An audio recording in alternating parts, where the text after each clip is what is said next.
நல்ல எல்லோ நாட்டுக்கோழியா அடிச்சு மண்பானையில குழம்பு வச்சு அந்த நாட்டுக்கோழி கறியில 6 வகையான சைட் டிஷ் செஞ்சு தலவாழை இலையில நல்ல குக்கர்ல செஞ்ச சாப்பாட்டுல அந்த தண்ணி குழம்பு ஊத்தி இந்த சைட் டிஷ்ஷோட சேர்த்து சாப்பிட்டா எப்படி இருக்கும் தெரியுமா? இந்த மாதிரி ஒரு அல்டிமேட்டான ஒரு எக்ஸ்பீரியன்ஸ் வேணும்னா நீங்க நேரா கிளம்பி நம்ம கோயம்புத்தூர் அவினாசி நேஷனல் ஹைவேல தென்னம்பாளையம்ல இருக்கிற கோவை தோட்டத்து வறுவல் விசிட் பண்ணிருங்க. இந்த கோவை தோட்டத்து வறுவல்ல நீங்க சாப்பிட போனீங்கன்னா உங்களுக்கு 10க்கும் மேற்பட்ட குடில்ல அவங்க செட்டப் பண்ணி வச்சிருக்காங்க.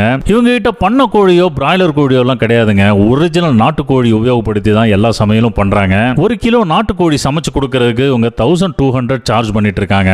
இதுல நாட்டுக்கோழி சிந்தாமணி, பள்ளிப்பாளையம், அச்சாரி வறுவல், காட்டு வறுவல், பெப்பர் வறுவல், பச்சை மிளகாய் வறுவல் 6 வகையான சைட் டிஷ் நீங்க சூஸ் பண்ணிக்கலாம். மீல்ஸுக்கு தனியா 90 ரூபாய் சார்ஜ் பண்றாங்க.